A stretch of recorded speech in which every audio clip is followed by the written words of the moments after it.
Bonjour. Nous organisons aujourd'hui le premier podcast de Positive Workplace sur le thème du numérique responsable.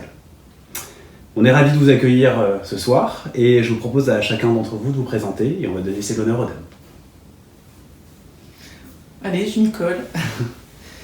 Je suis Bella Lotto, je suis associée de la société MIR, une nouvelle société MIR Conseil et Formation.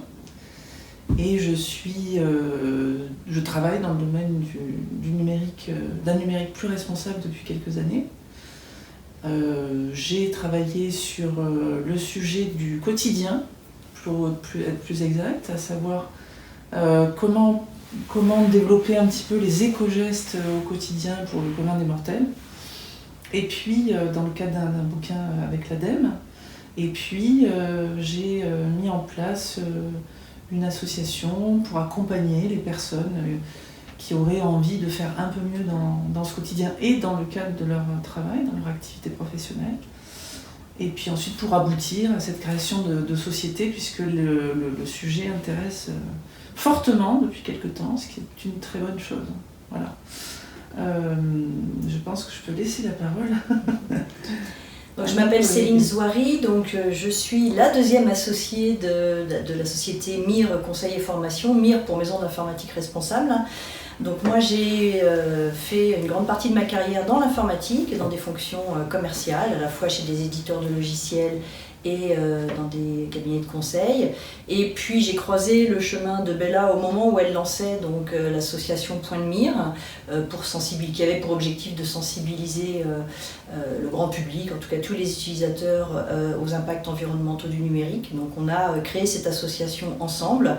Et puis, on a été beaucoup sollicité également par les entreprises, ce qui nous a poussé à monter cette nouvelle structure donc, commerciale, MIR Conseil et Formation, qui a pour objectif également de porter la bonne parole, mais là plutôt au sein des entreprises et d'expliquer à la fois quels sont les enjeux aujourd'hui environnementaux du numérique et aussi et surtout, comme l'expliquait Bella, quels sont les moyens de diminuer, chacun à son niveau, ces impacts. Charles Henriot, moi je suis directeur exécutif chez Lascom. Donc, Lascom, on est un éditeur de logiciels dans le PLM.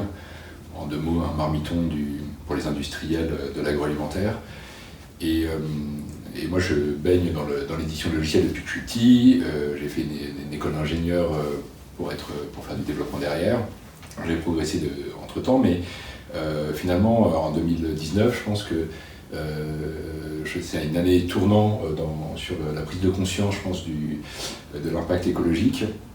Et finalement, ça interpelle à deux titres, en tant que consommateur, à savoir en tant que citoyen, consommateur, et aussi en tant que finalement partie prenante, puisque je crée du logiciel qui a un impact écologique. Et au départ, je pensais que c'était surtout à vocation, que le logiciel avait surtout une fonction de réduire l'empreinte écologique finalement dans le monde. Et quand on regarde l'impact du numérique en tant que tel, on se rend compte que finalement elle est très très conséquente. Et donc du coup ça pose des questions sur comment est-ce qu'on peut finalement faire mieux là-dessus. Donc je commence à plonger un peu sur la question et découvrir tout un nouveau monde. Donc voilà aujourd'hui, donc je suis un peu un newbie sur l'empreinte écologique. Par contre, je connais bien les problématiques de conception de logiciels et du coup de voir un peu comment est-ce qu'on peut finalement concilier les deux problématiques.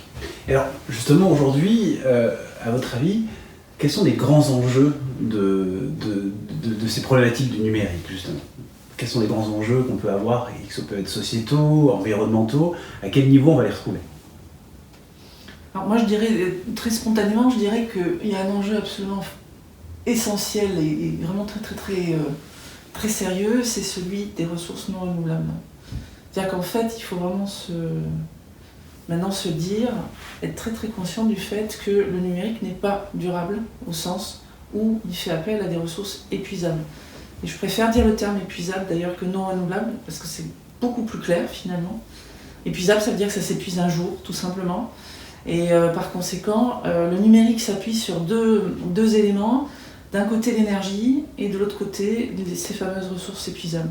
Et par conséquent, il y a un problème de finitude quelque part, c'est-à-dire qu'à un moment donné, le puits n'est pas forcément sans fond. On creuse de plus en plus profond, d'ailleurs, pour avoir nos ingrédients, pour reprendre l'idée du marmiton quelque part. Et de ce fait, on est absolument devant une vraie question. Jusqu'à quand on va avoir ces ingrédients pour pouvoir continuer à faire nos différents devices et quelles sont les problématiques aussi par rapport à l'énergie et les métaux dont on a besoin notamment. Faut savoir par exemple dans un téléphone portable, il y a une soixantaine de métaux, ce qui n'est pas rien. Cinquantaine pour un smartphone par exemple et soixantaine pour un ordinateur portable.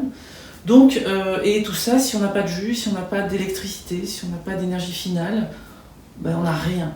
Et si on n'a pas de batterie, on n'a rien. Donc là, tu es en train de nous expliquer que le débat, il n'est pas forcément sur supprimer ses mails au quotidien, même si c'est probablement des choses qu'il faut faire. Mais finalement, est-ce que le débat, il est plutôt au niveau du hardware, ou du software, du matériel, ou du logiciel ? La problématique, elle est à 80%. 80% des impacts en fait, sont situés dans la phase d'extraction donc des métaux dont parlait, enfin des minerais qui vont permettre de fabriquer les métaux dont parlait Bella, et de la fabrication. Donc le principal, les impacts sont vraiment au niveau des matériels des utilisateurs. Il y a une nouvelle étude qui vient d'être publiée récemment sur l'empreinte mondiale du numérique. Et le nombre d'appareils numériques est estimé à 34 milliards. Et ce chiffre-là risque d'augmenter de manière exponentielle avec les objets connectés. Et pour construire ces matériels numériques, ces devices, comme disait Bella, effectivement, il faut des métaux. Or, sur la soixantaine ou la cinquantaine de métaux nécessaires à la fabrication d'un smartphone ou d'un ordinateur, aujourd'hui, il y en a à peu près un tiers dont les ressources sont estimées sur le globe à moins d'une génération. C'est-à-dire que dans 20-30 ans, grand maximum, on n'aura plus de gisements facilement exploitables, ou en tout cas dont l'exploitation sera économiquement viable, parce que peut-être qu'il y en a au fin fond des océans, etc., ou sur la Lune, ou sur Mars, pourquoi pas. Mais là, du coup, on paiera notre smartphone beaucoup plus cher. Donc, effectivement, si sur 50 métaux, il en manque 20, là, ça commence à devenir problématique. Et ça, c'est d'autant plus critique que personne n'en parle. Voilà. Y compris d'ailleurs les grands fabricants eux-mêmes qui seront directement concernés. Le seul qui a mentionné un petit peu ce sujet pendant l'été, c'est Elon Musk, qui a interpellé Donald Trump sur ses problèmes d'approvisionnement sur un certain nombre justement de métaux pour construire ces Tesla, qui sont des véritables ordinateurs à roulettes. Voilà, donc, mais aujourd'hui on en entend vraiment très peu parler, or c'est un vrai problème. Et est-ce que dans les entreprises aujourd'hui, on a pris conscience de ces sujets-là ? Par exemple, toi Charles, dans ton entreprise, quand tu as un nouveau collaborateur qui arrive, est-ce que vous avez plutôt tendance à lui donner un pack tout neuf, ce que je peux tout à fait comprendre, avec un PC complet, avec 2-3 écrans pour pouvoir suivre de la donnée, développer, etc. Ou est-ce que c'est des sujets dont même des spécialistes aujourd'hui qui l'utilisent au quotidien sont peut-être un peu loin encore ou déconnectés ? Alors, déconnecté, on est quand même bien connecté. Par contre, effectivement, on n'est pas nécessairement sensibilisé du tout à ces questions-là. Et c'est effectivement une question, je pense qu'il y a la question des métaux rares ou des ressources limitées, mais après, à la limite, si l'industrie du logiciel ou l'industrie informatique vivra de sa belle mort, parce que faute d'épuisement, elle n'aura plus qu'à pleurer sur elle-même. Par contre, l'enjeu du réchauffement climatique est aussi, moi c'est peut-être ce qui me drive peut-être au premier titre, à savoir, aujourd'hui j'ai pas envie de laisser à mes enfants une planète qui va se dégrader. Donc voilà, je pense que les moteurs peuvent être un petit peu différents pour chacun. Alors après, peut-être pour répondre un peu plus précisément, dans notre entreprise, chez Lascom, oui, on va fournir un nouveau PC. Je pense que aujourd'hui, ça fait quand même partie de la quête des collaborateurs, savoir un nouveau collaborateur lorsqu'il arrive avec un vieux PC. Je pense que c'est quand même pas lui donner une très belle image de l'entreprise. Par contre, on a une nature très frugale chez Lascom. Donc on fait très très attention avec toutes les dépenses de manière générale, et ce côté, alors frugal, on va le présenter de manière plutôt positive, ce côté-là finalement, il se marie très bien avec l'empreinte écologique. Écologie égale économie. Écologie peut être synonyme d'économie dans ce sens-là. Voilà. Mais après, Par rapport à la question aussi qu'on posait, est-ce que c'est une question matérielle, est-ce que c'est une question logicielle, tout ça, c'est une valse quand même qui se joue. Le matériel, il est quand même conçu pour être avec un logiciel. Le logiciel, il a besoin du matériel. Donc derrière, on ne peut pas juste regarder la question du matériel sans regarder la question du soft. Tout ça, c'est quelque chose qui doit fonctionner l'un avec l'autre. Et les économies qu'on fait d'un côté, on peut très bien ne pas les avoir de l'autre. Donc c'est pour ça qu'il faut vraiment regarder les choses dans son ensemble. Et je pense que souvent ce qui a été le cas, c'est qu'un éditeur de logiciel, il regardait que la partie soft. Moi, j'en avais rien à faire du matériel.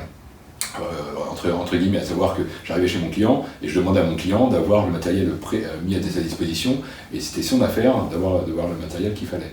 Et finalement, derrière, ça ne pousse pas nécessairement à l'économie, tout ça, parce que finalement, les axes d'économie qu'on pourrait avoir ou de restriction du matériel, nous, on s'y intéresse absolument pas, parce que de toute façon, on n'a pas de coût associé à ça et on ne le voit absolument pas.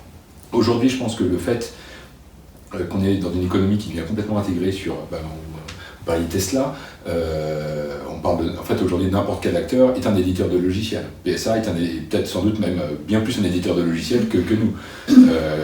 Donc derrière, finalement, ça force finalement tout acteur du secteur du numérique, enfin tout acteur même global, à se poser la question de l'empreinte du numérique dans son business et de chercher à optimiser les deux. Concrètement, pour moi, ce que ça veut dire que aujourd'hui, je dois fournir un service à mes clients, et ce service, il y a du soft et il y a du matériel. Là où avant, je n'avais pas la question du matériel, le fait de fournir un service complet, maintenant ce qu'on voit avec le cloud, etc., m'impose à devoir prendre en compte la dimension matérielle, puisque c'est moi qui dois acheter mes serveurs pour opérer mon service vis-à-vis des clients. Et du coup, comme je dois payer pour ça, le fait d'être un peu frugal fait que derrière, je vais naturellement chercher à l'optimiser. Là où avant, j'en avais strictement rien à faire.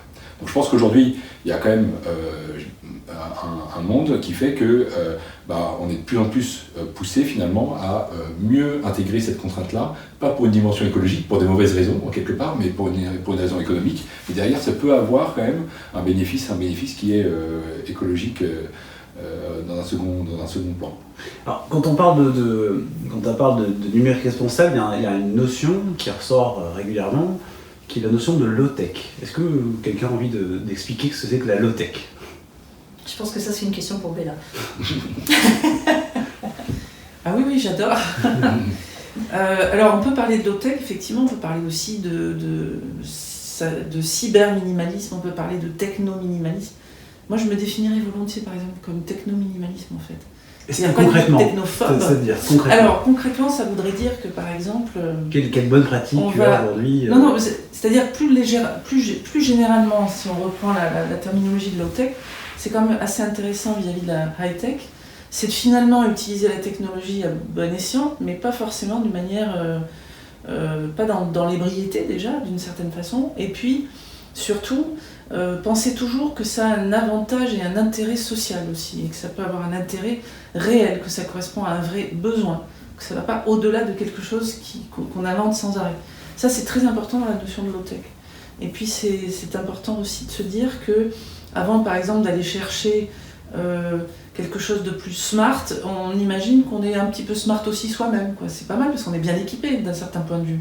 On a un cerveau, on a plein de trucs, on a des jambes pour marcher, voilà, donc on ne va pas forcément aller chercher de la smartitude, entre guillemets, systématiquement. Donc la low-tech, c'est ça, c'est se dire, j'ai des jambes, j'ai des bras, j'ai un cerveau, je vais utiliser plein de choses. Par exemple, je vais utiliser mon aptitude à m'orienter. Par exemple, en ce moment, on a des grèves, voilà.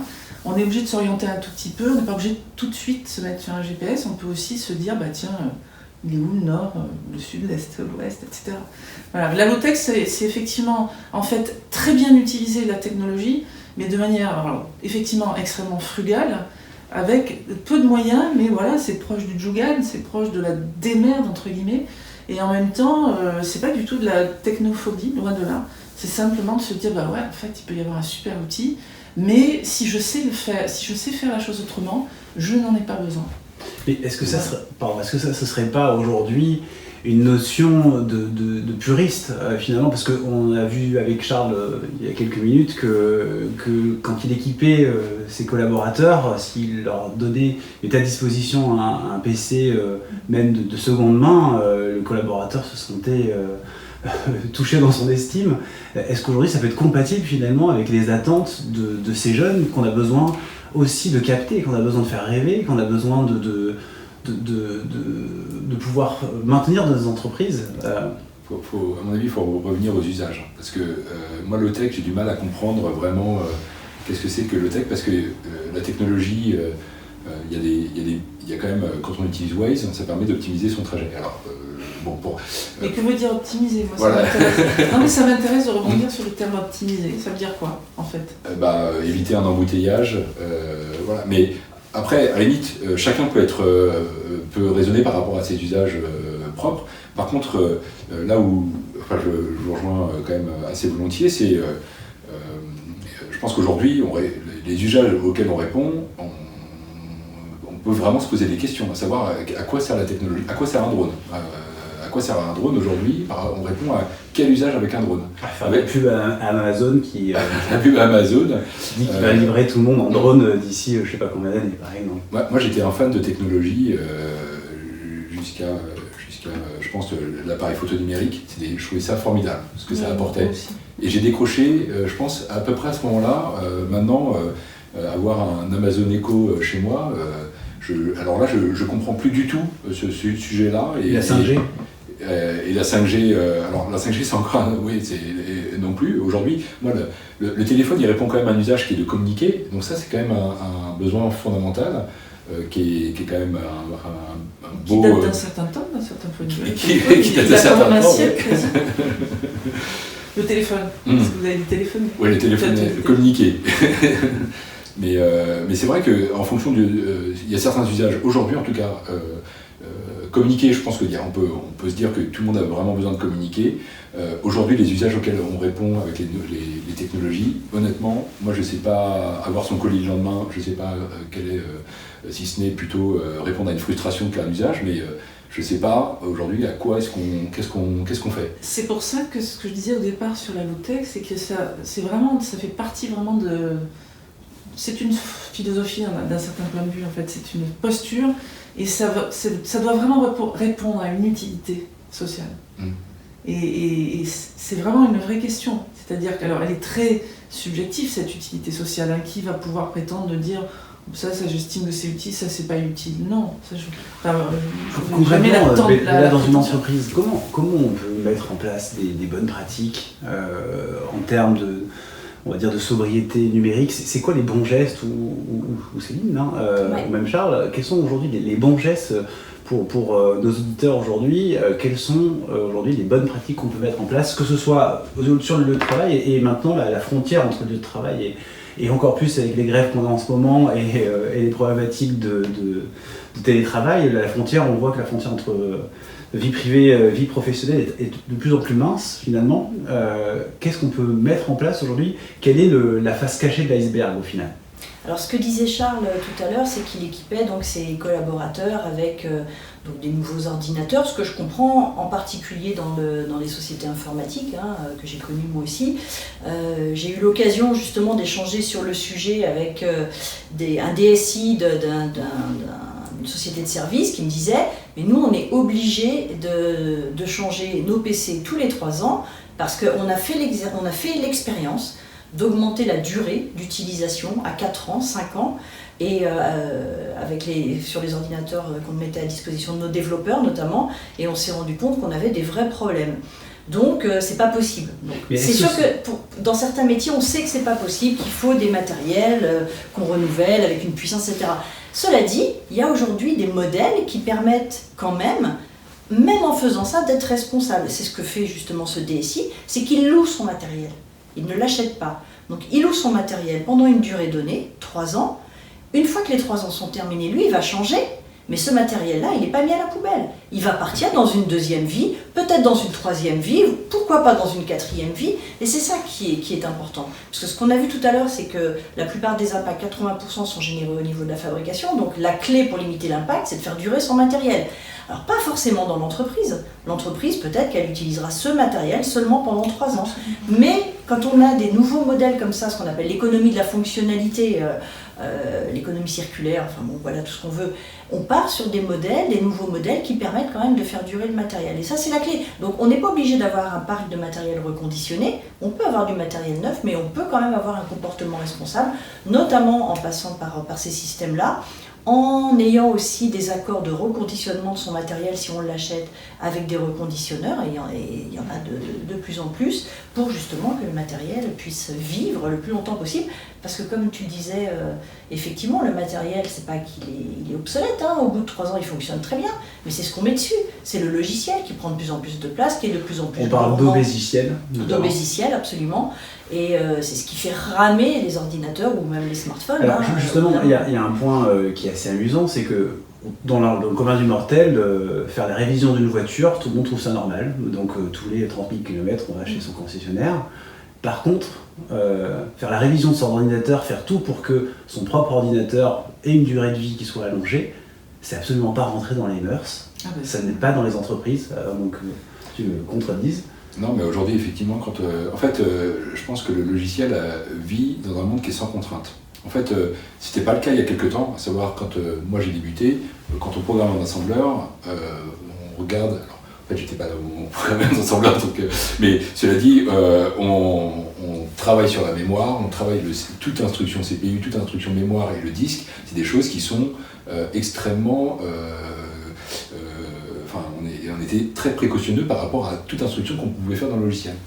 Aujourd'hui, je vais prendre un exemple simple. Mettons que j'ai un logiciel qui utilise des ressources. Si je veux économiser 1 giga de RAM, ça va me coûter 20 jours hommes à peu près d'un ingénieur. 20 jours hommes d'un ingénieur, c'est 20 000 €, alors que 1 giga de RAM, c'est 50 €. Aujourd'hui, je n'ai aucun intérêt. Et alors qu'avant, on n'avait pas, ce raisonnement-là, il ne tenait pas il y a quelques temps. Mais ça, aujourd'hui, il faut savoir que tout est fait à une échelle absolument massive.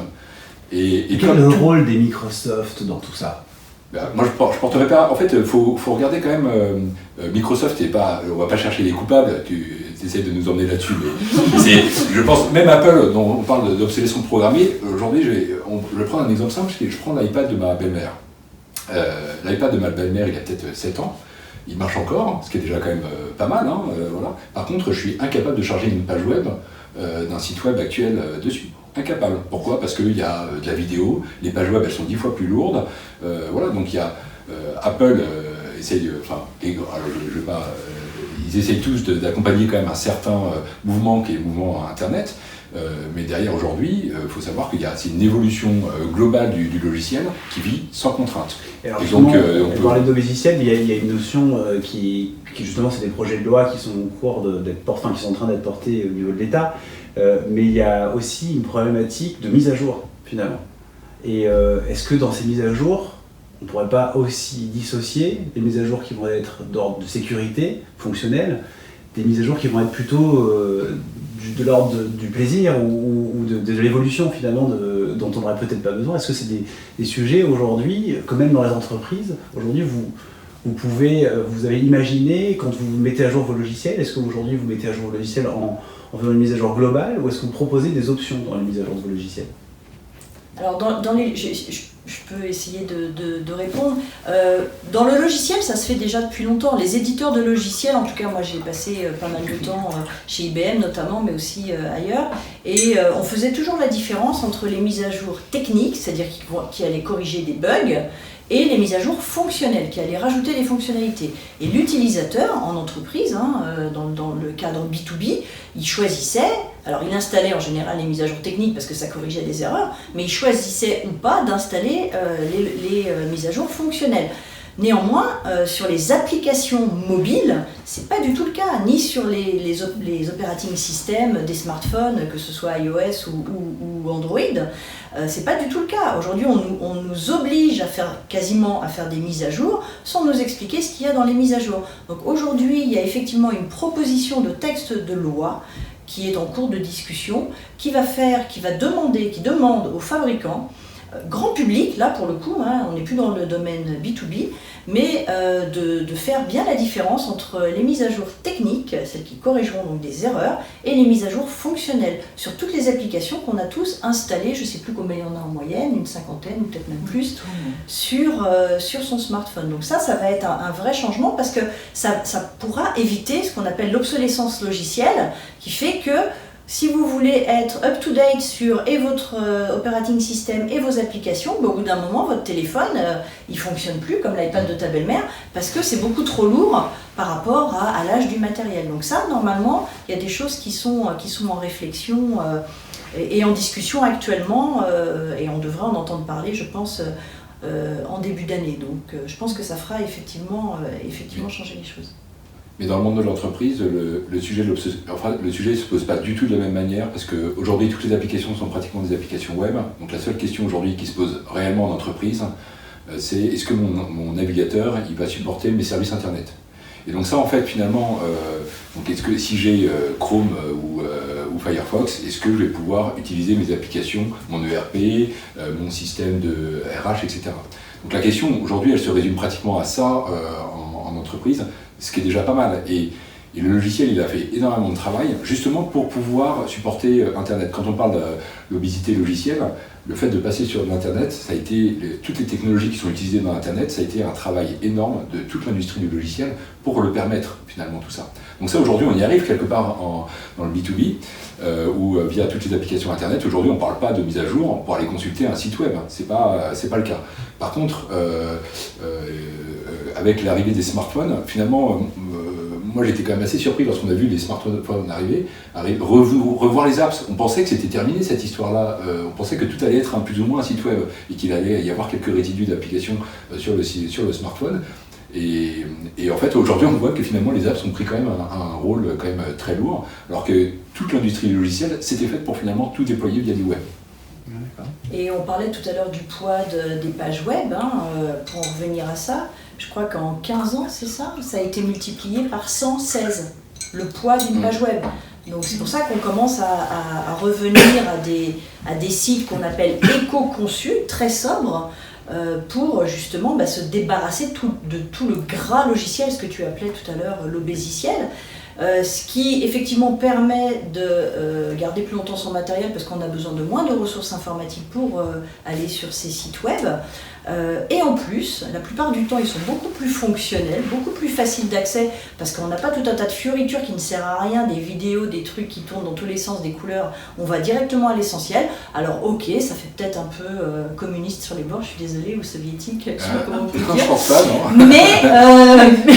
Mais voilà, mais on va à l'essentiel, comme on parlait de low-tech tout à l'heure, c'est un peu le même principe. On va à l'essentiel, on est sur des sites qui sont très légers, très faciles à faire évoluer aussi, et très accessibles. Il y a aussi une notion d'accessibilité pour les personnes qui ont des handicaps. Souvent, les sites éco-conçus sont beaucoup plus accessibles aussi, parce qu'il n'y a pas toutes ces choses qui servent à rien. Est-ce qu'il y a aujourd'hui des études qui sont faites finalement, parce qu'on est en train de parler de logiciels éco-conçus, on est en train de parler de sites internet éco-conçus. Est-ce qu'il y a des études qui montrent les impacts de tout ça derrière ? Est-ce qu'il y a des organisations qui sont présentes, qui sont référentes là-dedans ? Quelles sont leurs méthodologies peut-être pour arriver à obtenir de l'information vérifiable et sur laquelle on peut se fonder ? Il n'y a pas de normes aujourd'hui sur le logiciel, j'en vois pas. Il n'y a pas de normes. Une page web, c'est assez facile de faire ce calcul-là. Je reprends Marmiton.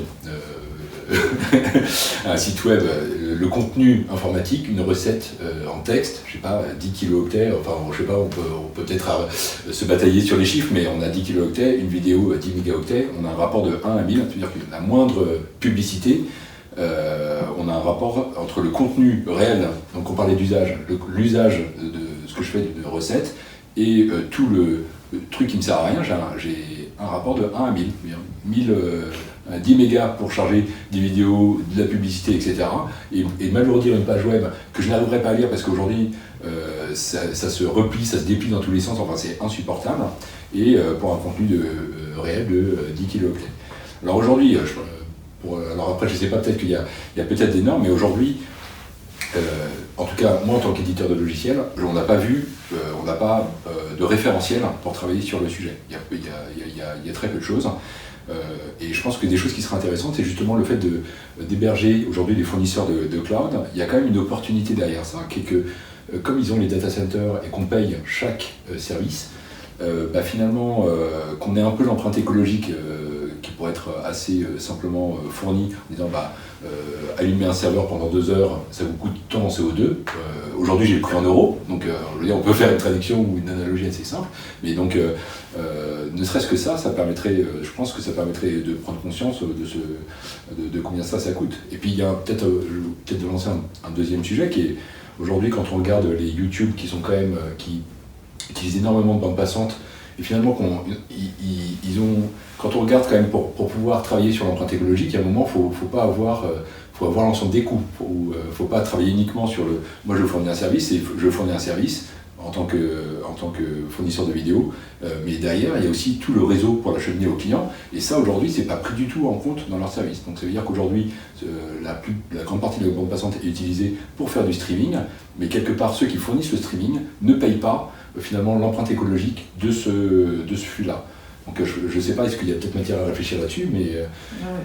J'avoue qu'il y a beaucoup de choses en fait sur lesquelles on aimerait rebondir, mais pour revenir directement sur cette notion d'externalité, finalement, je veux dire, il n'y a aucun... c'est valable pour j'ai envie de dire, l'économie classique, le système économique dans lequel on vit, sans aller trop loin dans cette idée, il y a aucune entreprise qui paie ses externalités environnementales au sens strict du terme.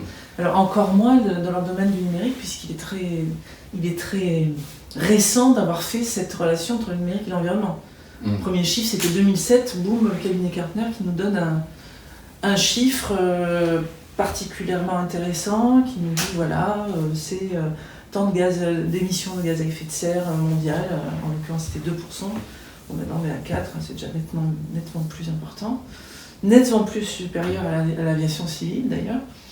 Mais tout ça pour dire qu'en fait, voilà, c'est une question. Faut internaliser. La grande question de l'externalité, de toute façon, n'est jamais prise en compte. Et ça me fait faire d'ailleurs le petit lien avec ce que tu venais de dire tout à l'heure, mais ça fait déjà moins 10 minutes, je pense.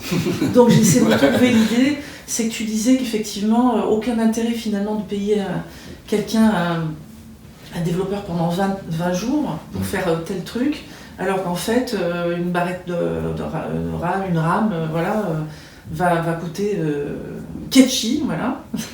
Et en fait, c'est aussi la problématique du prix des choses, c'est-à-dire que la valorisation, finalement, on la met là où on veut, enfin, on met le curseur économiquement là où on veut. Parce qu'en fait, un ordinateur ou un téléphone portable ne devrait pas coûter aussi peu.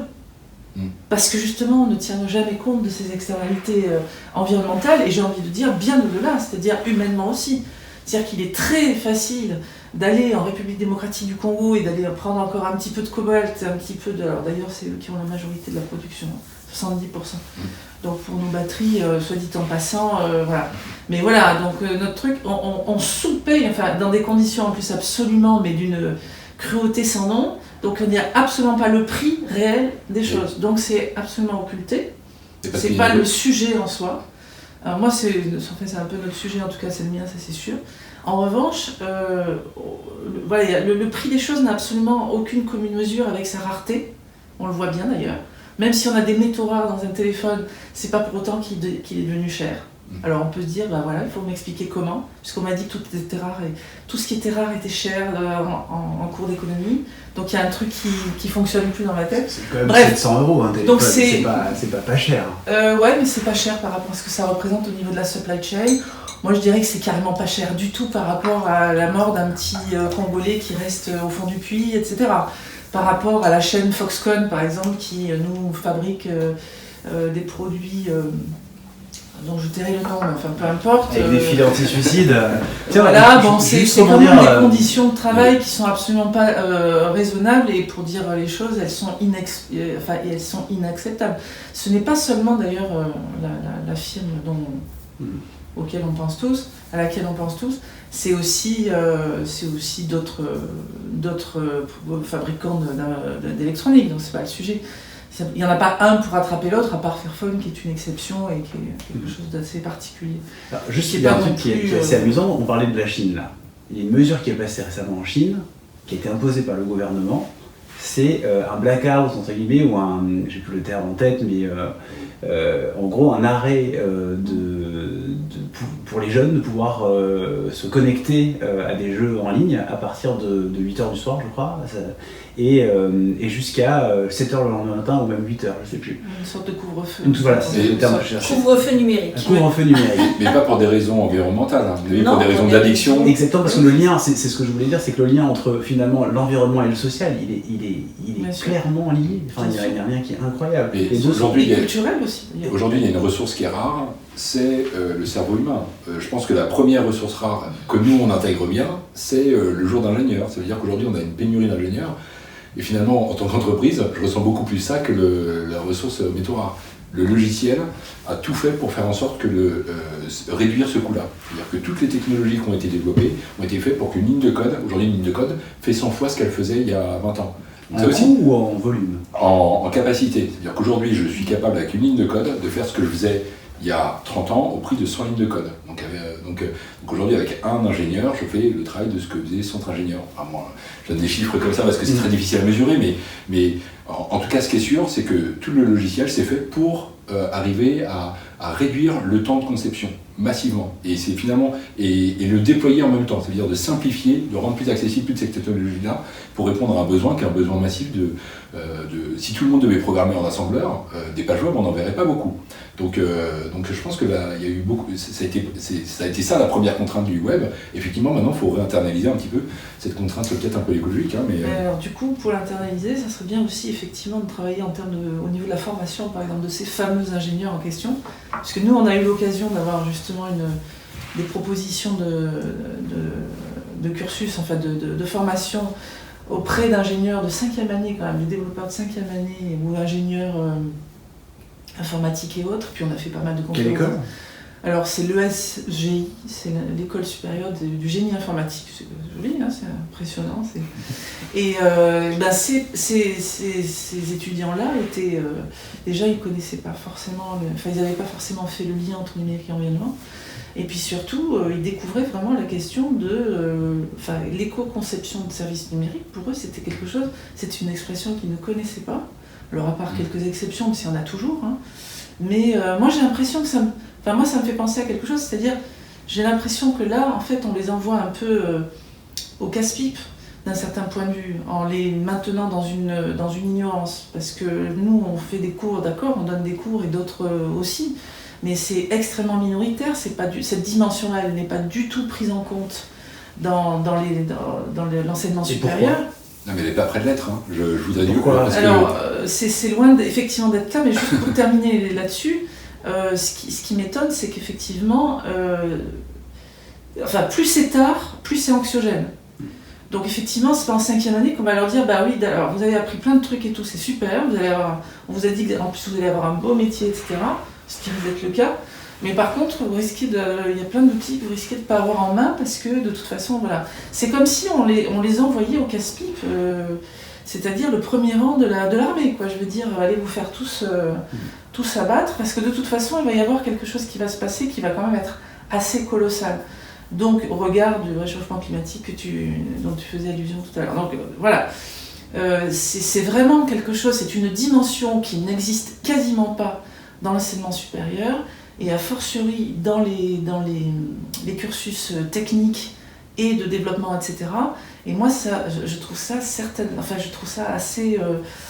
assez urgent d'aller œuvrer encore plus sur ce sujet-là auprès de ces étudiants qui ne demandent, à mon avis, pas mieux. C'est simplement qu'il ne faut pas leur dire ça trop tard, quoi. Il faut tout simplement qu'ils apprennent au fur et à mesure. Et ils vont avoir une résilience, comme on dit, qui va être formidable. Parce que de toute façon, en France, on a un beau réseau sur tout ce qui est conception de services numériques. On est assez exemplaire là-dessus. Il y a des personnes qui ont développé cette question-là. On est assez pionniers en la matière. On peut être assez fiers de ça. Et du coup, c'est quelque chose qui peut être tout à fait, dont on peut se... Et ça marche. Et ça marche en plus parce qu'économiquement, il y a un levier économique très fort. Alors cette année, il y a 30 000 jeunes qui ont signé un manifeste pour un réveil écologique. Donc finalement, on voit que ça bouge clairement au niveau de ces jeunes générations. Mais quand on parle de ces développeurs informatiques, si on leur donne ces clés-là en leur disant attention, comment vous allez développer vos systèmes, vos produits de demain, est-ce qu'ils vont pas être en parfaite opposition finalement avec les jobs qu'on va retrouver dans les entreprises et les missions qu'on va leur confier? Est-ce qu'il va pas y avoir un schisme énorme entre ce qu'ils ont envie de développer et finalement ce qu'on va leur proposer?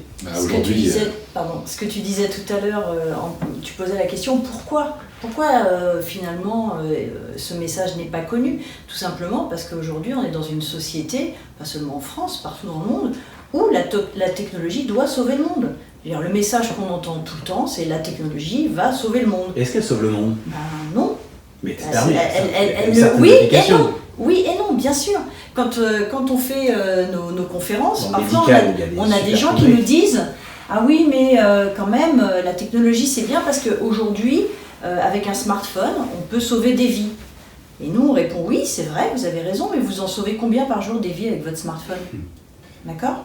Donc par contre, combien vous allez publier de photos sur Facebook? Combien vous allez regarder de vidéos sur YouTube? Combien vous allez regarder de films en streaming sur Netflix? C'est ça la question qu'il faut se poser. La question, c'est la question de l'usage, parce que l'électronique a permis de réduire la consommation d'essence d'une voiture. Donc il y a des choses qui sont positives, il y a des choses qui sont négatives. Donc c'est juste un moyen, il ne faut pas donner à l'informatique ce qu'elle n'est pas. C'est un moyen, c'est aux hommes de définir la finalité qu'on cherche derrière. Et moi aujourd'hui, on voit quand même pas mal de sujets. Je crois, la blockchain, l'intelligence artificielle. Aujourd'hui, on est dans ces technologies-là, elles ont des impacts environnementaux qui sont tout sauf neutres. On parlait de la blockchain, on arrive à la consommation énergétique, je ne sais plus. D'un petit pays comme la Suisse, notamment, voilà. C'est un début, quoi. C'est pas juste pour un truc qui ne sert à rien. Enfin, moi, j'ai toujours pas et qui ne marche pas. Aujourd'hui, les crypto-monnaies, la blockchain, même l'intelligence artificielle. Enfin, moi, je travaillais pour un des éditeurs leaders dans ce domaine. Aujourd'hui, les cas d'usage, ils sont extrêmement limités. Donc oui, effectivement, on peut détecter peut-être des cellules cancéreuses ou détecter des cas de personnes atteintes d'un cancer avec l'intelligence artificielle plus facilement. Mais l'Institut Curie le fait aujourd'hui avec son projet CADOG, avec 3 chiens. Qu'ils ont formé. C'est ça, on parlait de low-tech. Voilà. Ça, c'est un exemple concret de low-tech. Et ça fonctionne. Premier passage, 90% de détection. Deuxième passage, 100%. Cancer du sein, non? Oui, cancer du sein. Impressionnant. Donc là, quand on voit ça, on se dit, mais est-ce qu'on a vraiment besoin d'intelligence artificielle pour faire ça? Oui, mais est-ce qu'on peut industrialiser? Est-ce qu'on peut imaginer que dans tous les hôpitaux de France, il y a des chiens qui se baladent et... À mon avis, ça coûtera moins cher que l'intelligence artificielle. Non, mais après, vu le budget des hôpitaux, je pense que c'est peut-être une solution.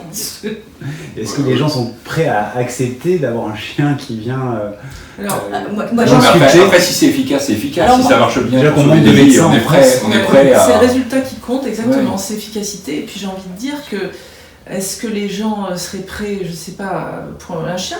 C'est possible, parce que c'est assez étonnant. Je veux juste expliquer le principe, parce que j'ai vu la vidéo et j'ai moi-même eu un cancer du sein en 2018, donc je suis assez bien placée pour répondre. En l'occurrence, c'est un linge qui est placé dans le soutien-gorge de patientes qu'on sait saines, entre guillemets, qui n'ont pas de cancer du sein, et même chose sur des patientes qu'on sait contaminées. Et on forme les chiens comme ça, en faisant sentir ces linges, puisqu'apparemment, il y a une odeur spécifique dans la transpiration. Et les chiens apprennent donc à reconnaître comme ça le sain et le cancéreux. Et donc on les éduque, etc., à partir de récompenses, et voilà. Donc c'est pas, on va pas aller faire sentir le sein des femmes par les chiens, mais franchement, moi je trouve ça, moi pour avoir été concernée par le truc, je trouve ça génial. À la limite, je crois que j'aurais plus confiance à un chien peut-être qu'à l'artificielle. Alors après, si on regarde dans l'ensemble de cette expérience-là, de toute façon, il y a des services de chercheurs qui sont derrière, qui ont besoin de matos, qui ont besoin de techno pour travailler autour de ça. Donc c'est ça qui est intéressant, c'est que le résultat, il fait low-tech, mais la low-tech, c'est cet ensemble-là. C'est-à-dire, effectivement, la technologie a permis d'obtenir un certain nombre de résultats et de stats et de machins comparatifs, et puis ensuite de mettre en place une solution vivante, quoi. Mais ceci dit, pour répondre à la question, je ne répondrai pas, mais moi j'ai un avis là-dessus, c'est que le numérique va-t-il sauver le monde, je sais pas quoi. C'était ça à peu près la question. J'ai adoré un bouquin récent qui s'appelle La nouvelle religion du numérique, qui est de Florence Rodin, et qui justement essaie qui remet en cause un peu cette notion de pensée magique. Et en fait, c'est comme si, ce que disait Céline tout à l'heure très justement, qui disait que dès qu'on dit numérique, c'est bien. La question se pose jamais. C'est-à-dire, alors, et c'est très très très prégnant par exemple dans l'école, dans le milieu de l'école, de l'inspection académique, etc. C'est-à-dire que là on les gave de trucs numériques et tout, de tablettes, de machin, d'ordi, enfin, on pose jamais la question aux profs si ça les intéresse d'avoir ce médium-là pédagogique, etc. Enfin bref. Et du coup, en fait, non, même si ça ne marche pas d'ailleurs, c'est toujours bien. Le numérique, c'est un synonyme, il semblerait, de bien. Synonyme, enfin, numérique égale bien. Et cette pensée magique-là, elle est incroyablement puissante parce qu'on l'a tous à peu près dans la tête, quoi. Et on est schizophrène, voilà. tous, parce qu'on fait tous. Et on est schizophrène, absolument. Et on a un pied dans l'environnement et un gros pied dans le numérique. Donc, et tous, même nous qui sommes engagés sur le sujet du numérique responsable, on a une page Facebook, on utilise des ordinateurs, reconditionnés, ok, des smartphones, on est en train de faire un podcast avec plein de matériel connecté dans tous les sens. Voilà, c'est ça le vrai problème. Non, mais c'est pas numérique, c'est progrès. Je pense que c'est la foi dans le progrès, et ça qui est une émotion très... Alors après, je sais pas quelles sont les racines culturelles de ça, est-ce qu'il y a le protestantisme ou pas, mais c'est vrai qu'il y a aujourd'hui une croyance, enfin, il y a tout un ensemble de personnes dans la population qui peuvent croire que le progrès va trouver une solution, puisqu'on a déjà trouvé pas mal de solutions avec le progrès. Donc pourquoi pas... mais c'est pas que le numérique. Et justement, ce numérique, aujourd'hui, il est en train de prendre une part prépondérante dans les familles aussi. Aujourd'hui, les familles sont ultra connectées. Vous voyez des jeunes qui ont entre 9 et 12 ans, qui ont des téléphones portables, qui sont sur des tablettes, connectés H24, avec une problématique aussi de maîtrise de ces outils et de ces limites. Est-ce qu'aujourd'hui, le numérique prend une part qu'on ne va pas pouvoir stopper dans nos familles? Et comment vous ressentez les choses? Alors je crois que les statistiques, en tout cas les dernières études, parlent de plus de 34 ou 35 objets connectés par famille en France, famille de 4 personnes. Donc tout compris, ça peut être le frigo connecté, les chaussettes connectées, enfin bon, tout ce qui peut être connecté maintenant. Donc c'est vrai que c'est un vrai problème. C'est un vrai problème surtout avec les jeunes générations. Parce qu'ils sont nés avec le numérique, ils ont toujours connu le numérique. Les enfants dès 2 ans, ils savent se servir d'un smartphone ou d'une tablette. Donc c'est vraiment un membre de leur corps, quoi. Enfin, c'est un prolongement de leur corps. Et quand on les en prive, on a l'impression de les amputer, quoi, vraiment. Donc il y a un vrai problème par rapport à ça, mais aussi les adultes. Enfin, on parlait d'usage tout à l'heure, on voit les couples au restaurant, chacun sur leur smartphone, des enfants qu'on veut faire tenir tranquille, hop, on donne une tablette. Enfin, c'est devenu complètement hallucinant. Moi, je pense qu'il y a un vrai problème d'éducation, c'est-à-dire, d'éducation pas au sens, pas au sens restrictif, mais je pense qu'il y a un problème de réflexion en fait sur le numérique. C'est-à-dire, on n'a jamais réfléchi à savoir, on n'a jamais réfléchi au numérique, ce que ça a impliqué dans le changement de nos usages, dans le changement de dire pourquoi le numérique c'est une restriction justement de notre cerveau, alors que ça devrait être exactement, ça pourrait l'épanouir encore plus, ça serait génial. Pourquoi ça remplace quelque chose que je pourrais faire avant. C'est un remplacement un peu bizarre, déjà d'une part. D'autre part, au sein des familles, chacun fait ce qu'il peut en tant que parent, etc. On essaie d'interdire ou pas, je sais pas. Moi, je sais que, par exemple, les jeux vidéo, il n'y en a jamais eu à la maison parce que je ne voulais pas. Là, j'étais un peu ayatollah, quoi, d'un certain point de vue pour ça. Après, est-ce que c'était bien ou pas d'avoir interdit strictement, je ne sais pas du tout. Mais je sais que, par exemple, à table, il n'y a jamais eu chez moi de téléphone. Quand on mange ou on mange pas, si on n'a pas faim, mais on n'a pas d'ordinateur, on n'a pas de téléphone sur une table. Dans une famille de développeurs. Moi, il y a 2 choses qui me semblent intéressantes. La première, c'est qu'effectivement, il va falloir intégrer le numérique dans les règles de politesse. Je voyais maintenant des règles de politesse. Est-ce qu'on met, alors, il y a à savoir où est-ce qu'on met la fourchette, où est-ce qu'on met le couteau, est-ce qu'on mange de la bouche ouverte. Et maintenant, il y a où est-ce que je mets le téléphone, est-ce que j'ai le droit de répondre au téléphone lorsque je suis à table avec quelqu'un. Donc ça, je trouve ça quand même assez rigolo. Donc c'est à intégrer dans les règles de bienséance. Est-ce que j'ai le droit de décrocher mon téléphone lorsque je suis en train de discuter avec quelqu'un ou lorsque je suis en réunion avec d'autres. Bon bref, ça c'est plutôt pour le clin d'œil. Mais cela dit, il y a quand même aujourd'hui, c'est une vraie question, je pense qu'il n'y a pas nécessairement de réponse. sur l'éducation à l'école, on nous explique de plus en plus, voilà ce qui va arriver, à quel âge le portable va débarquer dans les écoles. Bon, moi là-dessus j'ai pas beaucoup de questions. Une question par contre qui me semble très intéressante, c'est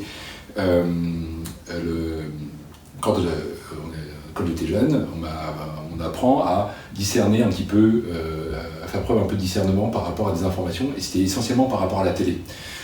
C'était ça le média dominant à ce moment-là, c'était la télévision. Et donc c'était éveiller son esprit critique par rapport à un contenu télévisuel ou un contenu journalistique. Aujourd'hui, je pense que ça, c'est vraiment un enjeu majeur. Pourquoi ? Parce que, en fait, quand je regarde sur Internet qui a tué, ou est-ce que, par exemple, est-ce que le FBI a tué George Bush, est-ce que le FBI est derrière les attentats du World Trade Center ? Donc si je cherche cette question-là, je vais trouver des articles qui vont tous m'expliquer que le FBI est derrière les attentats du World Trade Center. Donc, mais derrière ça, c'est le biais de confirmation, savoir que quand je regarde une question sur Internet par rapport à un sujet donné, je vais trouver beaucoup d'articles qui vont confirmer finalement mon idée initiale. Ce biais de confirmation-là, il est très très fort, et je pense qu'il faut que apprendre à le gérer et bien comprendre comment est-ce qu'on peut minimiser ça. Et je pense qu'aujourd'hui, les théories conspirationnistes, l'essor qu'on voit à cause de ça, des théories conspirationnistes, vient en partie de ces biais de confirmation-là, qui viennent d'un moteur de recherche, qui viennent des groupes de Facebook sur lesquels je suis. Si je suis sur un groupe Facebook... c'est parce que tu as plus de 40 ans que tu es sur Facebook. Non, pardon, j'utilise plus Facebook. Alors je suis sur mes réseaux sociaux, sur un groupe X ou Y, je vais plutôt avoir tendance, en fait, finalement, à me recroqueviller sur moi et à me confirmer dans des opinions qui sont celles que j'avais au préalable. Et donc derrière, je pense qu'il y a vraiment un sujet d'éducation. Comment est-ce que je fais pour mieux lutter contre ça ? Et aujourd'hui, Internet, il n'y est pour rien, c'est les moteurs de recherche. Alors, on est là pour trouver plutôt des solutions que des questions. Non, mais alors une solution, c'est ça. Il faut développer l'esprit critique. Il faut dire, si on cherche un sujet, faut chercher le sujet contraire. Parce que derrière, vous cherchez un sujet, vous allez tomber sur des articles qui confirment le sujet que vous cherchez. La manière de poser la question dans Google indique le type de réponse que vous allez avoir. Il faut travailler sur ça. Ne serait-ce qu'être conscient de ce biais de confirmation, il est essentiel. J'ai discuté récemment avec une institutrice, puisque j'ai eu l'occasion de faire une animation en primaire, c'est génial parce que du coup ils sont pas encore complètement foutus, entre guillemets. Est-ce qu'ils sont sensibles à ça, les jeunes Très. En primaire? CM1, CM2, c'était extraordinaire. Vraiment étonnant, ils avaient une maturité que j'ai pas forcément vue chez les adultes. Et en même temps, une hyper-consommation, enfin une quasi-hyper-consommation déjà sur plein de trucs, mais pas encore de smartphone en tout cas. Voilà, donc c'était une espèce de profil bizarre comme ça. Très, tout à fait passionnant. Et alors ce qui était marrant, c'est que dans cette... ils avaient... en fait, ils sont complètement dans le numérique à fond les ballons, y compris dans le cadre de l'école déjà. Et ils ont... et on a soulevé la problématique avec l'éducatrice, enfin l'instit. On a soulevé la question de la recherche avancée, qui est une vraie question pour tout, y compris les adultes. Nous, on en parle très souvent de la notion de recherche avancée sur un moteur de recherche, c'est-à-dire pas mettre n'importe quoi quand on cherche. Il y a un vrai apprentissage, quoi. Les mots-clés, c'est pas n'importe quoi, c'est pas... Alors, il y a vraiment des outils, quoi. Il y a vraiment des outils. Tu peux développer un peu ça. C'est quoi cette recherche avancée ? Utiliser des choses qui font que ça va être effectivement... Alors, travailler par rapport à la contradiction, travailler avec effectivement des opérateurs booléens, par rapport aussi à ne pas faire des vraies phrases, mais arriver vraiment à mixer des mots qui veulent dire des choses. Les phrases, on s'en fout complètement, parce que du coup, ça va choper des articles où il y a des phrases entières, etc. Voilà, il y a pas mal d'outils comme ça qui font qu'on peut trouver quelque chose de plus efficace, de plus pertinent, mais fondamentalement, je rejoins complètement ce qu'on vient de dire, hein, c'est-à-dire effectivement attiser au maximum cet esprit critique, mais c'est pas nouveau, ça a toujours été comme ça. Et c'est ce qu'on peut adorer à l'école, c'est justement apprendre à avoir l'esprit critique, c'est extraordinaire. S'il y a un but, s'il y a un objectif, c'est celui-là. Après, apprendre un petit peu des trucs au passage encyclopédiques, tant mieux. Mais voilà, ce qui est très important, c'est ça. Mais c'est facile à montrer, cette question-là. Ce qui est important, c'est de pratiquer auprès de ses enfants, de leur expliquer, de prendre du temps avec eux. Alors, c'est essentiel. Comme une notion d'exemplarité, non quand vous arrivez à la maison... Moi, je ne montre pas à mes enfants comment je recherche sur Internet. Donc, Mais l'exemplarité sur le sur le sujet. téléphone dans la main, sur... Justement, oui. Parce que quand on parle même à ses enfants, on a tendance parfois à avoir le téléphone dans la main pendant qu'on leur parle. Mais si on arrive à faire attention, c'est bien. Idéalement. C'est vrai qu'on ne fait pas toujours attention parce qu'on est dans le flot de l'action, mais ce serait idéal, c'est qu'on soit effectivement... parce qu'un enfant, là, alors le problème c'est qu'il y a aussi des tas de problèmes sanitaires et autres, le problème de l'attention et de l'inattention, le problème de la myopie, par exemple, chez les gamins, il y a 50% de très très jeunes qui sont myopes. Ça, c'était... Mais là-dessus, je trouve, un instrument de musique, on parlait de low-tech. Et ben, un instrument de musique, c'est quand même assez low-tech. Et en fait, quand je travaille un instrument de musique avec mes enfants, et ben, je suis dans un autre monde, qui est un monde où il n'y a pas de smartphone, il n'y a pas de truc, et puis derrière, il faut toucher les Alors c'est low-tech est extrêmement sophistiqué, voilà. Parce qu'un piano, c'est d'une sophistication incroyable. C'est pourtant low-tech, et en plus, ça fait ses preuves quand même depuis quand même quelques années. Et c'est Donc, intellectuellement, si c'est quand même ça assez challengeant, et c'est intéressant. Alors, juste la petite anecdote quand même sur le sujet, c'est mon fils, lorsque je lui ai appris lors du premier cours de piano, il commence à faire, alors montre-moi où est le do, il commence à faire le do en mettant le pouce comme si c'était un iPad. Ça c'était quand même génial de dire en fait je vais allumer mon piano comme si j'allais déverrouiller mon écran d'iPad. Donc là pour dire à quel point finalement ils sont marqués, pour dire on va commencer à faire du piano de cette manière. Alors est-ce que ça c'est pas un peu le sens de l'histoire ? Est-ce que vous pensez vraiment que c'est possible de rentrer dans une sobriété numérique ? On est en train de discuter là, on est en train de refaire le monde, c'est chouette, mais est-ce que vous pensez vraiment qu'il y a des biais pour y arriver ? Est-ce que vous pensez vraiment qu'il va y avoir une prise de conscience là-dedans ? Est-ce que ça va se généraliser ? Alors, moi, pour en revenir à ce que j'ai dit au début, de toute façon, il y a un moment donné où malheureusement, on ne va pas avoir le choix. Donc, ça va peut-être pas être tout de suite. Quand est-ce qu'on aura Ça le va choix ? peut-être pas être tout de Est-ce suite. qu'il y a une date qu'on peut On l'a vu, tous les experts du domaine disent que dans moins d'une génération, on ne sera plus capable de construire ni smartphone ni ordinateur. Donc dans moins d'une génération. Il y a un moment, on va être capable de les recycler. C'est peut-être ça aussi, parce qu'aujourd'hui on recycle zéro, on recycle rien de ce niveau-là. Les ordinateurs, on les brûle en Afrique et on récupère l'or et les quelques métaux. Moins de 1% recyclage des métaux. Donc même si on est en pénurie de métaux, c'est pas le recyclage. En tout cas, dans la connaissance technologique actuelle. Pourquoi ? Parce qu'ils ne sont pas conçus pour être réparés, parce qu'ils ne sont pas. Tout est collé aujourd'hui, tout est micro. C'est la séparabilité des matériaux.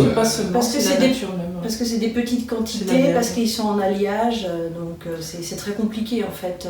En fait, il y a plusieurs, oui, il y a dispersivité, il y a alliage, il y a le fait aussi qu'un métal qui va être recyclé va perdre sa propriété. Donc le cuivre qu'on va récupérer de notre smartphone, on va l'utiliser plutôt en plomberie, mais pas dans un smartphone numéro 2. Et puis il y a la problématique aussi économique, ça n'a aucun intérêt de monter une entreprise de recyclage quand on peut piocher, donc on peut aller chercher de l'or au Pérou dans des conditions qu'on connaît, ou en RDC ou en Chine pour les terres rares, etc. Et puis la dernière problématique, qui n'est pas la moindre quand même, c'est la problématique de la collecte. On ne peut pas recycler un truc qu'on n'a pas dans les mains. Donc je crois que c'est 15% des smartphones français qui sont collectés, et tout le reste c'est dans nos tiroirs ou ailleurs. Et puis 70% des D3E, les fameux déchets d'équipements électroniques mondiaux, sont exportés illégalement dans ce qu'on peut appeler les poubelles du monde, et notamment le Ghana, Bangladesh, Nigeria, l'Asie du Sud-Est, etc. Thaïlande, depuis la fermeture des frontières de la Chine sur le sujet. Donc ça, c'est un sujet absolument gigantesque. Autrement dit, finalement, ce qui contient nos appareils nous viennent d'ailleurs, ils sont fabriqués ailleurs, là où c'est... Voilà, c'est sous nos pieds, c'est un peu gênant, donc d'ailleurs, ils nous viennent d'ailleurs, et puis une fois qu'on les a utilisés, finalement, eh ben, on les renvoie là-bas, quoi. Alors pas aux mêmes endroits, par contre, ça c'est dispatché autrement, mais on les renvoie ailleurs, alors pas seulement, et puis faut le dire quand même qu'en France, on parlait de l'État et autres, on a quand même un cadre réglementaire super bien, en termes de collecte, qui devrait être très très bien, qui en soi est organisé comme ça. On a 2 éco-organismes pour le matériel informatique, ou en tout cas électronique. Mais malheureusement, la collecte ne suit pas, et puis c'est quand même difficile de tracer tout ça. Les deux éco-organismes. Écologique et écosystème, qui est devenu ESR actuellement, qui s'est marié avec Recycle. Enfin, mais ce qui est quand même un peu scandaleux dans l'histoire, c'est que tout ce matériel-là, il marche parfaitement en fait. Je pense que les 3/4... tout, non, mais souvent... Mais hélas, il y a parfois un petit composant qui ne marche pas, oui, mais derrière, un microprocesseur, pour flinguer un microprocesseur, faut s'y prendre à 2 fois. Hein. Je pense que le seul outil qui marche vraiment bien, c'est le marteau. Mais sinon... tu fais bien de le dire, c'est vrai. Donc en fait, peut-être qu'il faudrait... alors souvent c'est pour la batterie, hein, je pense. Alors pourquoi il y a des tonnes d'entreprises qui se lancent dans ce type d'action? Parce que ça quand même, on peut récupérer de l'argent de tout ça. Ah ben il y a un marché dans le le marché ne se développe pas énormément? Enfin, il y a le marché du reconditionné, mais après un smartphone, un iPhone 3 qui date de 2007, aujourd'hui il est juste inopérant parce qu'il n'y a personne qui s'est penché sur la question pour le faire en sorte qu'il marche. Et c'est l'éditeur de logiciels qui s'occupe de ces systèmes-là qui est le seul, à mon avis, capable de faire ce travail-là. Oui, tout à fait. Donc il faudrait que les gens ils recyclent leurs vieux PC. Peut-être qu'on en arrivera là dans une génération. Alors, Gardez donc vos vieux PC. Parce que peut-être que ça vaudra peur de moi. Il y a 2 problèmes qui sont soulevés aussi là. C'est le problème effectivement de la réparation aussi. Là on a maintenant un indice de la réparabilité récent. Mais sinon il y a le problème de la réparation qui coûte encore plus cher que d'acheter un truc super low price, surtout à Noël. J'ai vu des offres invraisemblables de laptop par exemple, où vraiment on se demande pourquoi on irait réparer un appareil, quoi, franchement. Tant que la TVA est trop élevée, parce qu'il y a un levier éventuellement, c'est vrai qu'il y a des acteurs qui disent il faudrait baisser la TVA pour les réparations, des choses comme ça. Et puis il y a le problème aussi de et ça c'est ce que tu as évoqué tout à l'heure, et moi ça m'a fait bien plaisir, mais j'ai pas eu la possibilité de m'en réjouir ouvertement comme ça, quand tu as parlé effectivement tu as fait l'analogie avec le véhicule automobile. Et moi c'était un cheval c'est un peu mon dada, et puis c'est quelque chose qu'on partage vraiment et qu'on va d'ailleurs développer d'une manière tout à fait intéressante, donc avis aux amateurs, mais c'est lié justement à l'entretien du matériel et puis le fait de le connaître, quoi. Voilà. On nous a mis dans les mains, avec les smartphones, même les ordinateurs, vraiment des machines qui sont ultra sophistiquées, comme tu le disais tout à l'heure. Avec les machines qu'on a entre les mains, on peut aller dans l'espace, quoi. Enfin, on fait ce qu'on faisait il y a 50 ans avec rien, avec des cerveaux humains. Donc, mais seulement, on a juste oublié un truc, c'est de nous apprendre à les réparer. Enfin, les entretenir et les réparer. Et même, je dirais, à les conduire, si je peux me permettre. Et à les utiliser correctement et à les conduire. On nous a filé les clés de Boline, et on n'a même pas passé le code. Absolument, il devrait y avoir un code et un permis numérique. Beaucoup de monde, nous on côtoie aussi, parce qu'on a un public assez large, enfin en tout cas dans le cadre de l'association. On avait tout fait pour faire en sorte que les outils informatiques ne soient pas utilisables par le Kidam, et maintenant, c'est l'inverse. On a réussi finalement à déployer, parce qu'il y avait quand même un moment qui était une question, c'est est-ce que l'informatique, est-ce que ces outils-là, ça va être utilisé par le public? Et c'est vrai qu'aujourd'hui, il est un peu aussi victime de ce succès-là, c'est qu'il a réussi à prendre une place. Et il s'est passé quoi, 20 ans? Ça, 30 ans? Même pas. Je pense qu'en 2005, il restait une génération. Ouais, 20 ans peut-être. Mais c'est d'ailleurs ce grand public-là qui stream et qui représente 80% de la bande passante. Alors pas seulement, mais je veux dire, c'est pas que le grand public qui stream à 80%. Mais ce que je veux dire par là, c'est que le grand public est très représenté là-dedans. Donc c'est vraiment un usage quotidien, quelle que soit la personne en fait. Aujourd'hui, Facebook, Google, ce sont les sociétés aujourd'hui qui ont le plus de serveurs au monde, bien loin devant les IBM et les autres grandes sociétés informatiques B2B. Aujourd'hui, c'est vraiment le grand public qui... Facebook, ils ont quand même un câble transocéanique, alors qu'ils partagent avec Microsoft, quoi. Un câble transocéanique entre Bilbao et la Virginie. Oui, mais ça fait des générations qu'on accuse les consommateurs. Aujourd'hui, est-ce que le problème il est vraiment là? Mais on n'accuse pas, mais enfin, ils sont... On n'accuse pas, mais c'est... Le problème n'est pas à un niveau supérieur. Est-ce qu'on ne devrait pas limiter le stockage de data sur son téléphone, en cloud, sur le cloud notamment? Typiquement... Vraisemblablement. La responsabilité, elle est à tous les niveaux sur la problématique du numérique responsable. Elle est au niveau des fabricants, comme on l'a vu tout à l'heure, avec les notions d'obsolescence, etc. Elle est au niveau des opérateurs télécoms, on n'en a pas parlé, mais on parlait tout à l'heure du prix des smartphones. Quand on peut avoir le dernier smartphone pour 1 € si on renouvelle son contrat avec son opérateur téléphonique, je veux dire, qu'est-ce qu'on va s'embêter à garder un vieux machin ?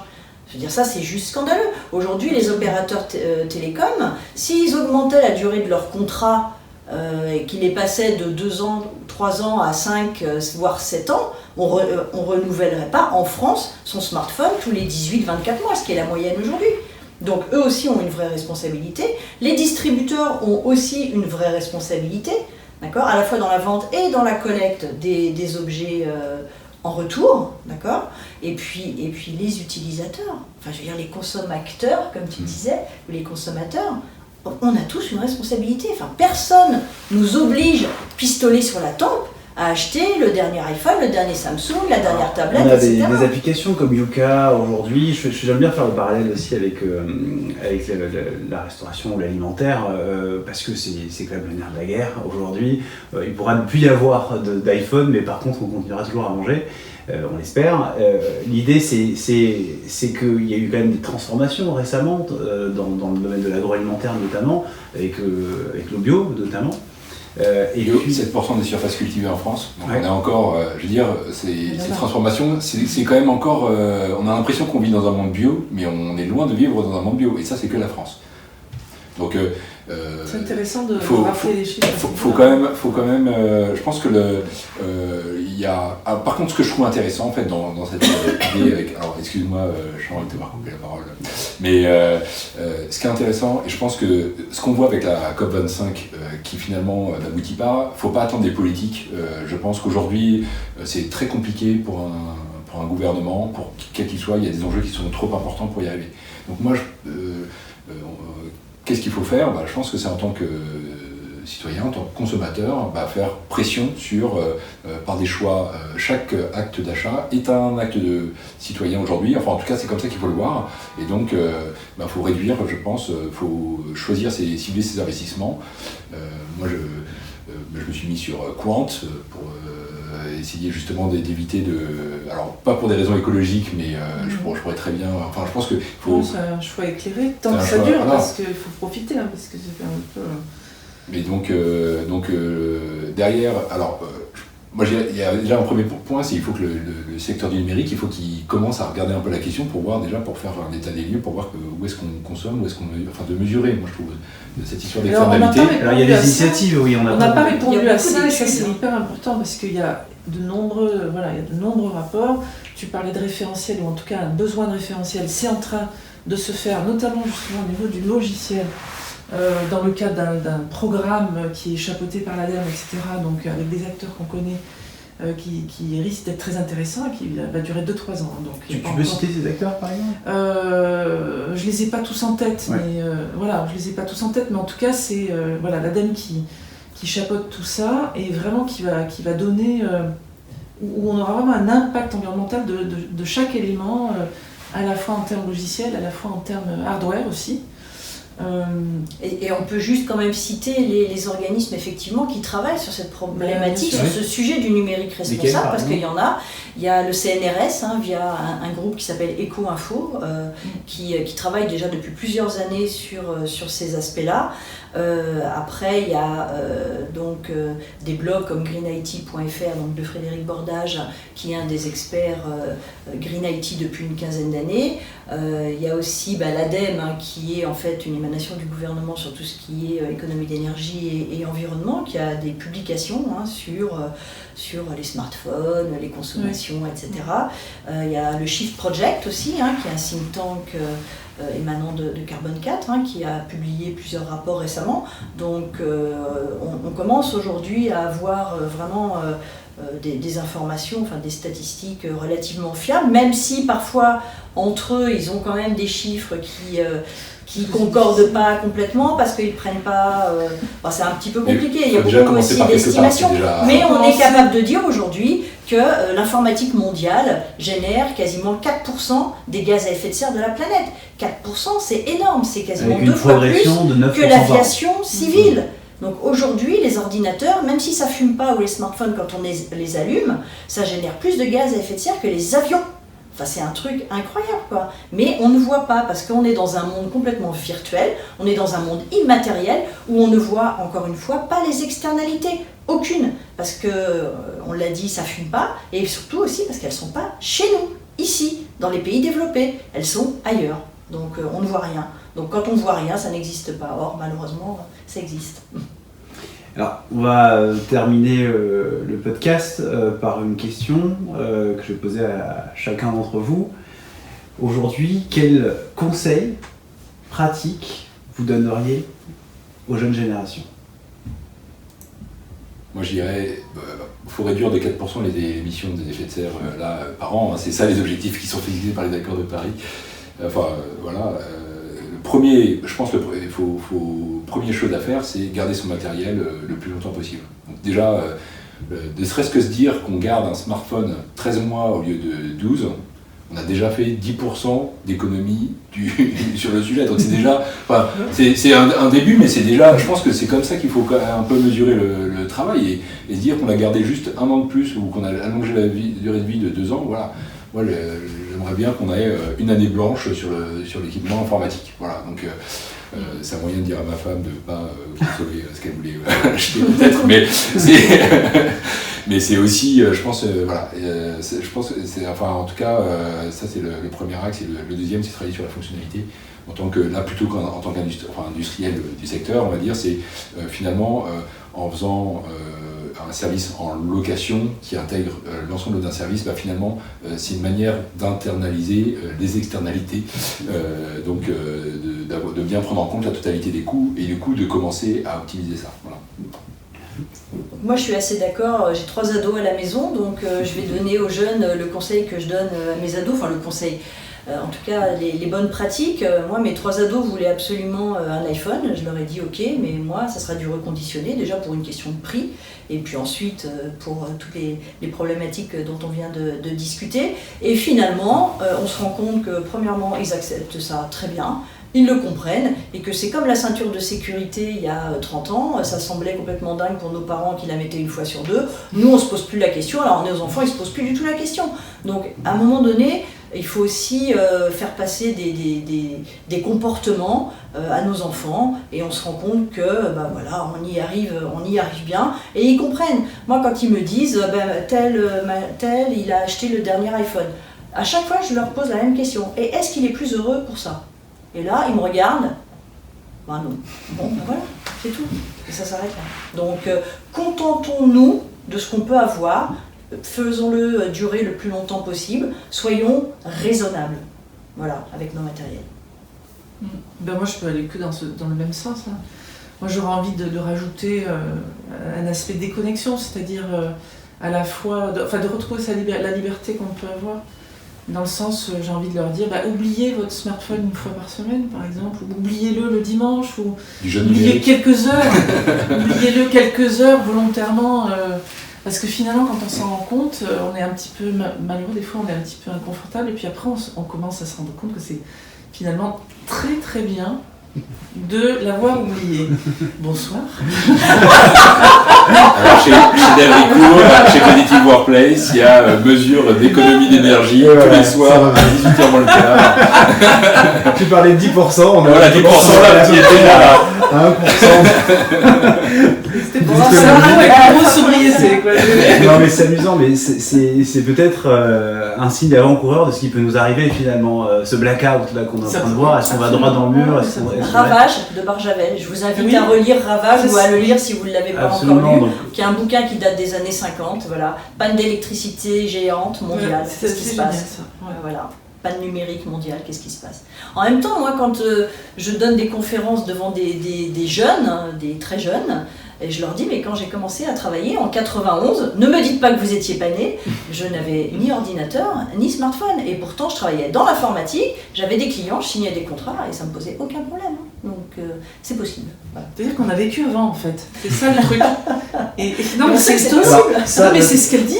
Oui, vrai, on a vécu avant et on a travaillé avant. Il y a une notion aussi d'amnésie générationnelle. C'est-à-dire qu'aujourd'hui, effectivement, vous avez connu ça, mais les jeunes qui arrivent aujourd'hui n'ont pas connu ça. Et donc ont connu leurs parents avec un smartphone greffé à la main, avec leurs copains d'école qui ont le smartphone greffé à la main, connecté H24 sur toutes les applications Snapchat et compagnie. Donc il y a quand même cette notion-là qui est à prendre en compte, qui est très importante, parce que notre prisme à nous de regard de cette génération est très différente de celle qui arrive. Il ne faut pas regarder derrière, hein, parce que si on retranspose un peu cette question-là avant l'apparition de la voiture, il y a 100 ans, on dirait mais finalement pourquoi est-ce qu'aujourd'hui on est dépendant de la voiture? Donc on peut, je pense qu'aujourd'hui il n'y a plus de débat. Aujourd'hui l'informatique est quand même dans la société. Par contre, il faut. Oui, mais enfin. Je pense qu'il faut vraiment se poser la question des usages. Ça veut dire, les jeunes aujourd'hui, est-ce que Facebook avec.